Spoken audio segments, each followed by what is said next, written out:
chegou o momento de falar daquilo que todo mundo gosta, né? Gol. Para o seu ataque, o Cruzeiro traz 3 jogadoras nessa temporada de 2 perfis diferentes. Vamos falar um pouco a respeito dessas atletas que agora carregam a responsabilidade, junto com a turma que ficou aqui, de fazer a mágica acontecer, né? Então vamos lá, começando com ela, Milene. Milene tá com 31 anos, 1,62 m de altura e vem para o Cruzeiro depois de disputar a temporada passada pela Ferroviária e pelo São Paulo. Começa na Ferroviária e aí na janela de transferências do meio do ano vai para o São Paulo. Mas a Milene, assim, acho que dispensa um pouco apresentações, né? Todo mundo se lembra ali das 3 temporadas no Corinthians, antes disso Internacional, tricampeã da Libertadores, tetracampeã brasileira, bicampeã da Supercopa do Brasil, jogadora de muitos títulos e de muitos gols importantes nessas campanhas de títulos, né? Todo mundo sabe, o Corinthians é uma equipe que tem uma hegemonia muito grande no futebol feminino brasileiro, basicamente na última década, né? Então, muita gente que joga no Corinthians acaba conquistando muitos títulos, é natural. Só que a Milene é um daqueles casos de atletas que contribuíram diretamente para que essas taças estivessem lá na galeria de troféus do Parque São Jorge. É uma atleta que fez gols muito importantes, que participou diretamente de forma decisiva de campanhas vitoriosas do Corinthians. Ela fica por lá por 3 anos e aí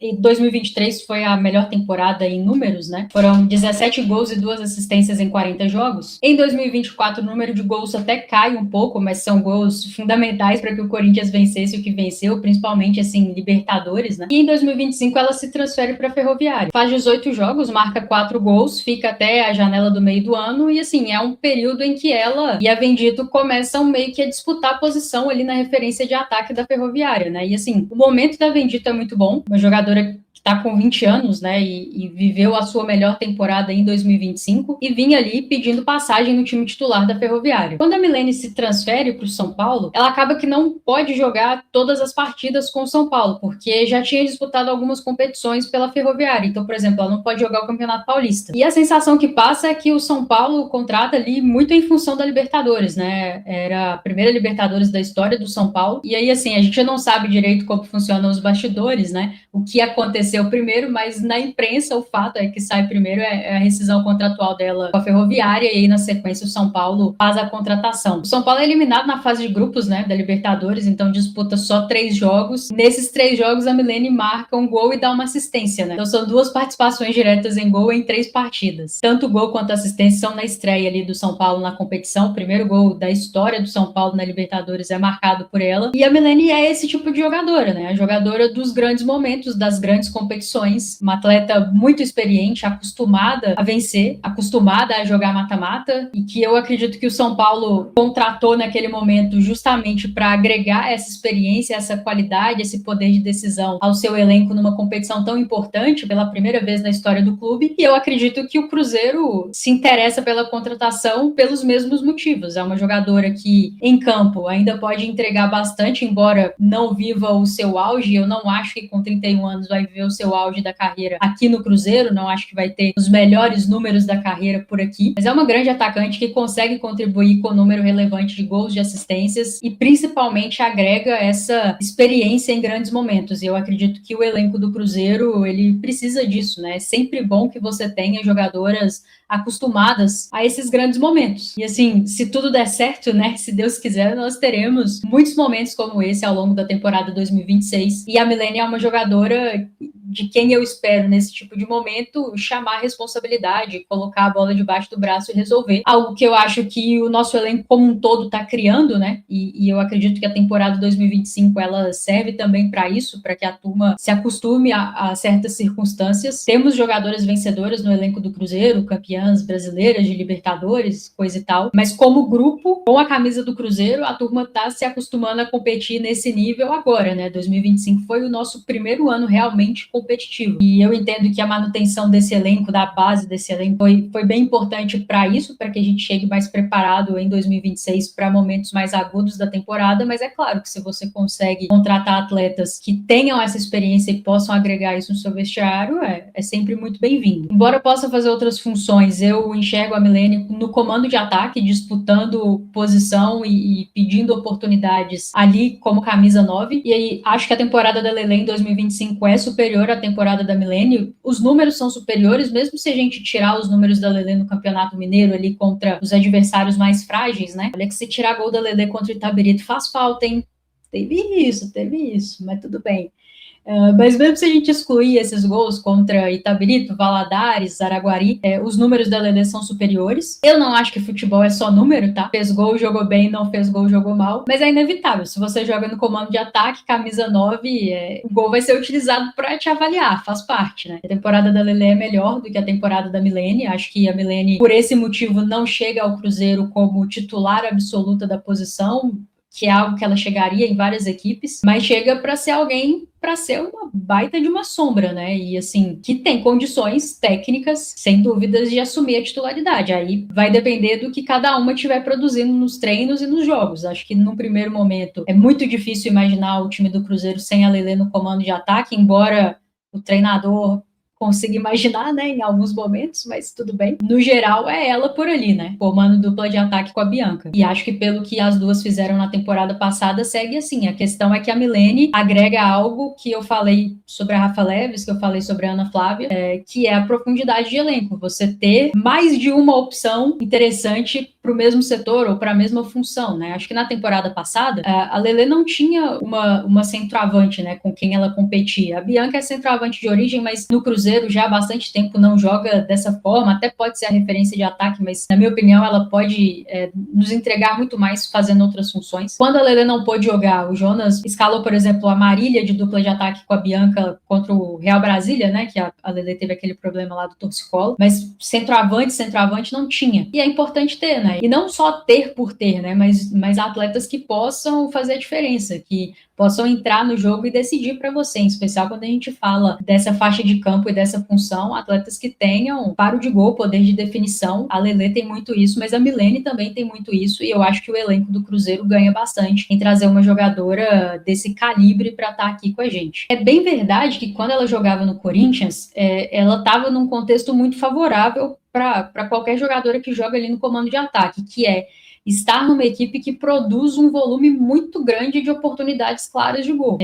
Aquele Corinthians ali do qual ela participou tinha um volume enorme, assim, 25, 30 chances claras de gol por jogo. E aí, nesse contexto, você pode se dar ao luxo de perder uma, duas, três oportunidades, porque não vai fazer falta. Você sabe que na quarta, na quinta, você vai fazer e vai decidir o jogo. Não era esse cenário na Ferroviária, não era esse cenário no São Paulo e não será esse cenário no Cruzeiro, tá? Salvo alguns jogos bem específicos, o Cruzeiro, se a gente pegar o que aconteceu em 2025, não é um time que se destaca por esse volume de oportunidades claras de gol. Era um time que se defendia muito bem, tinha muito êxito nisso e que era muito efetivo lá na frente, inclusive se aproveitando muito bem de bola parada, de bola aérea. Muitos dos nossos gols nasceram assim. Então aqui o desafio da Milene vai ser diferente do que era lá no Corinthians, a sua passagem mais vitoriosa e de melhores números na carreira, porque ela vai precisar ser mais efetiva, vai precisar colocar a bola lá no fundo da rede numa equipe que, na teoria, né, tomara que não, mas na teoria produz muito menos oportunidades claras de gol. E aí, quem joga no comando de ataque precisa ser bastante efetivo, precisa aproveitar a que chegar ali, porque pode ser a única, né? Em especial nos jogos maiores, mais pesados, contra adversários diretos ali na parte de cima da tabela do Campeonato Brasileiro, por exemplo. Acho que quando uma jogadora como essa fica sem contrato, uma equipe como o Cruzeiro precisa tentar, porque você resolve um problema do seu elenco, que é a falta de profundidade nesse setor, então você ganha mais uma boa opção. Com isso, você aumenta o nível de competitividade dentro do seu próprio elenco, e aí o Cruzeiro tende a ganhar com isso, porque todas tendem a melhorar com isso, e você ganha experiência, né? Experiência para os grandes momentos, para as noites de Libertadores, para as noites de mata-mata, e contar com isso no seu elenco é sempre muito bom. Boa contratação, boa oportunidade de mercado. Vamos ver o tempo de contrato. Estou imaginando que seja uma temporada, provavelmente, pela idade, pelo momento da carreira da Milene, mas boa contratação, boa oportunidade de mercado, uma jogadora que eu acho que vai agregar muito e que tomara que fique marcada aqui no Cruzeiro como essa jogadora, né? A jogadora dos gols importantes, dos gols decisivos, dos gols em grandes momentos. Estou super pronta para viver tudo isso. E além da Milene, tem a Milena, que também veio do São Paulo, então cuidado para não confundir. A Milena está com 21 anos, tem 1,63 m de altura, é formada em Cotia, faz uma grande temporada em 2024 pelo Sub-20 do São Paulo, são 10 gols em 22 jogos, e aí na temporada passada ela sobe para o profissional, tem menos oportunidades, né? Joga 9 jogos, marca um gol. Desses 9 jogos, na maior parte deles ela não foi titular, aquela jogadora acionada para entrar ali no segundo tempo. Todos os jogos que eu vi da Milena, sempre entrando pelo lado direito, ponta direita, ela é destra, né? E aí é aquela jogadora que vai buscar a linha de fundo, que vai buscar o drible, fazer um cruzamento, tem uma boa finalização, assim, de média distância, inclusive. Tem um gol do São Paulo contra o Palmeiras, acho que é no Campeonato Paulista. O São Paulo até perde esse jogo, mas é uma cobrança de falta e essa bola sobra para ela na entrada da área, assim, ela finaliza meio que de primeira, uma bela finalização, assim, um chute forte. A goleira que não era a Tapia, mas agora eu não lembro quem era, rebate e aí a Crivellari faz o gol. Bela finalização e num jogo daqueles que eu gosto de assistir para preparar esse material, né? Contra adversários de um nível competitivo mais alto. E aí, assim, ela teve poucos minutos na maior parte dos jogos, tá? Aquela jogadora que costuma ser acionada ali, às vezes aos 20, às vezes aos 30, mas às vezes também lá aos 40, 45 do segundo tempo. E em alguns momentos em contexto desfavorável, né? Do time perdendo, e aí é complicado, muitas vezes, para quem joga nessa posição. Mas é uma jogadora que dá bons sinais dentro dessa minutagem que ela teve e dos jogos que eu consegui assistir. É claro que sempre dá para aprimorar, né? E jogadoras dessa idade sempre tem margem para melhorar uma tomada de decisão, um gesto técnico, finalização, fundamentos como cruzamento, por exemplo. Mas eu acredito que esse tipo de coisa você só vai evoluir jogando, com a sequência de jogos. E eu não acho que ela teve no profissional na temporada passada condições de ter a sequência de jogos necessária para que a gente visse uma evolução de uma maneira mais rápida nesses fundamentos e nessas questões. Aí vai muito das decisões do treinador, né? O elenco do São Paulo mudou bastante ao longo do ano, perdeu algumas jogadoras, contratou outras. Em linhas gerais, assim, não sou muito fã do trabalho do Thiago Viana, tá? Inclusive, não gosto de assistir o São Paulo, mas entendo que é sempre muito difícil para uma jogadora que está chegando da categoria de base se firmar quando tem outras atletas ali na posição e que são talvez da confiança do treinador. Aqui no Cruzeiro eu acho que ela vem para preencher uma lacuna, né? Com a saída da Miriam, a gente perde uma ponta direita e agora ganha outra, mais jovem, né? Com um teto maior para se desenvolver. Eu gosto bastante desse movimento do Cruzeiro. Vamos aguardar para ver o tempo de contrato, mas é uma jogadora jovem com passagem pela seleção sub-20. Agora ela já estourou a idade, né? Mas segue sendo muito jovem, acho que tem muita margem para evolução e acho que pode nos ajudar. Aonde pode nos ajudar? O Cruzeiro normalmente não joga com pontas, né? Ele joga com alas e com uma dupla de ataque. Então, inclusive a própria Miriam, que eu citei, que não faz parte mais do elenco do Cruzeiro, ela, na maior parte do tempo, quando jogou como ala pela direita. Pode ser que a Milena tenha que competir por posição por ali. Jogando como uma dupla de ataque, ela pode eventualmente ser a segunda atacante dessa dupla? Acredito que tem pouca coisa que impeça. É uma jogadora jovem, aí é questão de comportamento. Os jogos que eu vi, 100% das vezes jogando como ponta pela direita. E aí é uma alternativa que você ganha no elenco, né? Ter uma atleta para entrar e entrar por ali, e aí você pode fazer ajustes no time para comportá-la nesse local onde ela sempre jogou e é onde a gente tem informações dela, né? Como ponta direita. A gente tem que aguardar para ver como o Cruzeiro vai jogar nessa temporada. Eu acredito numa tendência de manutenção do que vinha sendo feito em 2025, mas quando você ganha atletas que te dão a oportunidade de fazer coisas diferentes, não tem por que não usá-las assim, e acho que a Milena traz essa possibilidade, né? Não seria nada inédito, assim, se a gente pegar o trabalho do Jonas como um todo, jogar com pontas, mas é algo que na temporada passada aconteceu muito raramente. E acho que agora ele conta como uma boa opção no elenco. Repito, é uma jogadora que não está pronta e ninguém está pronto com 21 anos, né? Tem todo um processo de adaptação ao trabalho do treinador, ao novo clube e à cidade. Fora o processo natural e que raramente é linear de um desenvolvimento ali de uma jogadora que é muito jovem, mas acho que os sinais são positivos, acho que é uma contratação interessante do Cruzeiro para compor o seu elenco e em quem a gente enxerga teto, né? Margem para crescer, para ser melhor, para nos entregar mais e para de repente ser mais uma daquelas inúmeras histórias que nós temos dentro do elenco do Cruzeiro de jogadoras que nós trazemos jovens com potencial e que aqui no Cruzeiro vivem as suas melhores temporadas na carreira. O Cruzeiro até faz contratações assim pontualmente de atletas no auge, atletas que estão na seleção brasileira principal, atletas que você fala é uma certeza assim, mas em linhas gerais o maior volume de contratações que o Cruzeiro faz e que funcionam inclusive é nesse perfil de jogadoras jovens que demonstram bons sinais nos seus clubes. O Cruzeiro traz essas atletas, desenvolve essas atletas e aqui elas vivem os seus melhores anos na carreira. Tomara que aconteça com a Milena, como aconteceu com várias outras até aqui. E para fechar esse vídeo, Ravena, 17 aninhos. Ai, meu Deus, meus 17 anos. O tempo tá passando e eu tô ficando velha.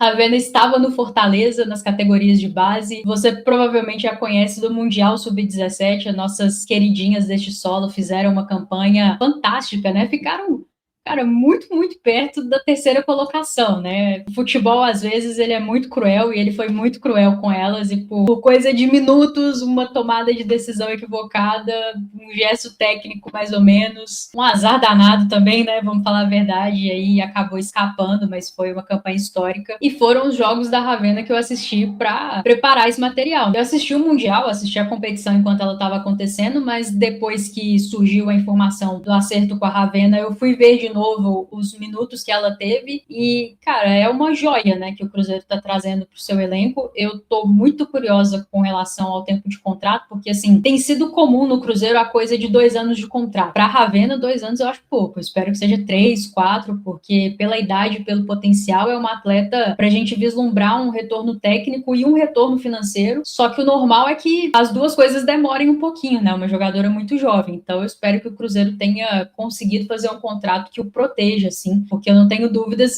de que se ela conseguir se desenvolver e virar tudo aquilo que a gente imagina que ela pode ser, é uma jogadora que vai atrair os olhares de grandes mercados. Ravena não era titular da seleção sub-17, mas era acionada basicamente em todos os jogos, né? E aí ela chegou a jogar na ponta direita, aberta pela direita, mas majoritariamente foi utilizada centralizada, no comando de ataque. E é uma jogadora que tem características bem interessantes, assim. Ela tem velocidade, ela tem drible, ela tem uma boa capacidade quando joga centralizada de atacar a profundidade, fazer aquele movimento de facão, né? Mas o que mais me impressiona na Ravena é a imposição física. Ela consegue jogar de costas para as adversárias, fazendo pivô, consegue fazer giro e vencer as suas marcadoras, assim, na imposição física. Quando ela ganha duelos, tem muito da velocidade, tem do drible, da habilidade, mas tem muito da imposição física também, da força física. Eu tô, obviamente, muito curiosa para ver como vai ser isso no contexto do futebol profissional, né? Ela vai enfrentar marcadoras adultas, na maior parte das vezes mais velhas do que ela e naturalmente, fisicamente mais preparadas. Talvez ela não consiga ter essa imposição física toda que ela demonstrou no Mundial Sub-17. Talvez não, né? Bem provavelmente. Então, eu estou bem curiosa para ver como ela vai se adaptar jogando nesse contexto de futebol profissional. É possível, por exemplo, que essa coisa de jogar de costas, de fazer pivô, não seja tão efetiva quanto era ali com a seleção sub-17, mas estou conjecturando, né? A gente vai ter que esperar para ver. Mas eu imagino, assim, que essa característica que chama tanta atenção talvez não seja tão predominante no futebol mais competitivo, com atletas adultas que ela vai ter que enfrentar agora. Muito talentosa, muito versátil, muita personalidade para jogar, o que é importante. Como eu falei, vi muitos jogos dela, principalmente centralizada, como referência de ataque, entrando sempre no segundo tempo, né? Mas também via aberta pela direita. Não sei se teria lá tanta coisa que a impediria de jogar pela esquerda. Ela é destra, mas tem essa coisa dos pontas de pé trocado, né? Com a idade que ela tem, a qualidade que ela tem, sinceramente, eu não sei se seria tão desafiador assim jogar pelo lado esquerdo. Tô curiosa para ver onde ela vai ser utilizada.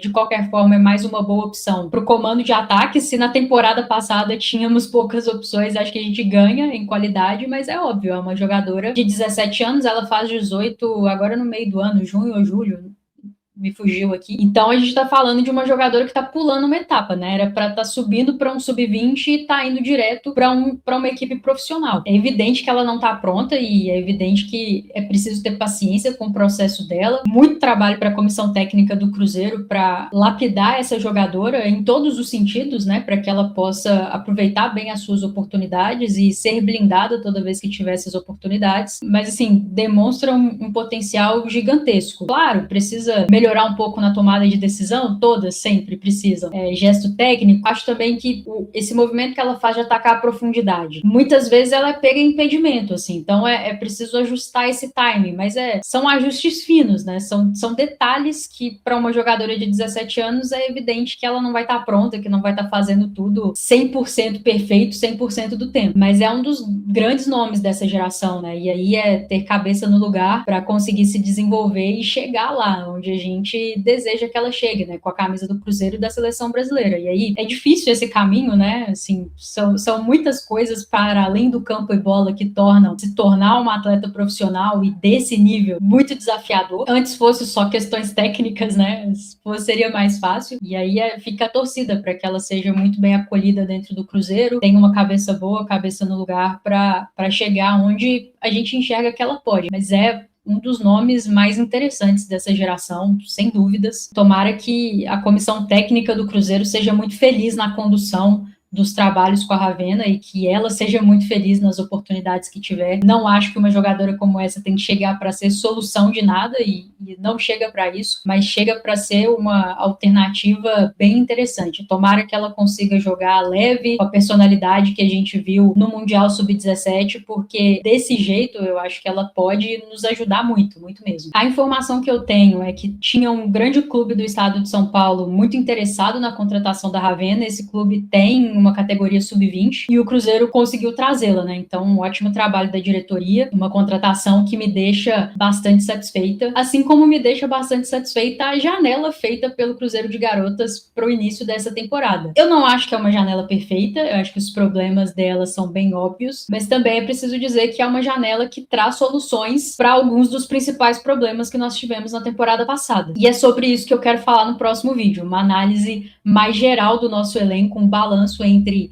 chegadas, saídas e permanência de todos os setores, né? Goleiras, defensoras, meias e atacantes. Quando eu for gravar esse vídeo, certamente já teremos o tempo de contrato dessas 11 jogadoras que chegaram agora, então dá pra gente pincelar sobre isso, tirar esse asterisco da análise, porque, repito, é bem importante, é bem relevante ter essa informação para falar, para avaliar o quão boa foi uma contratação. Então dá para falar sobre isso e dá para falar sobre as soluções e os problemas da janela de transferências do Cruzeiro e, em cima disso, projetar onde essa equipe pode chegar. Em breve, aqui no canal do Cruzeiro de Garotas, um vídeo sobre isso. Em breve, um vídeo com o campinho para a gente projetar o que o Jonas vai fazer com esse time, onde ele vai utilizar essas jogadoras.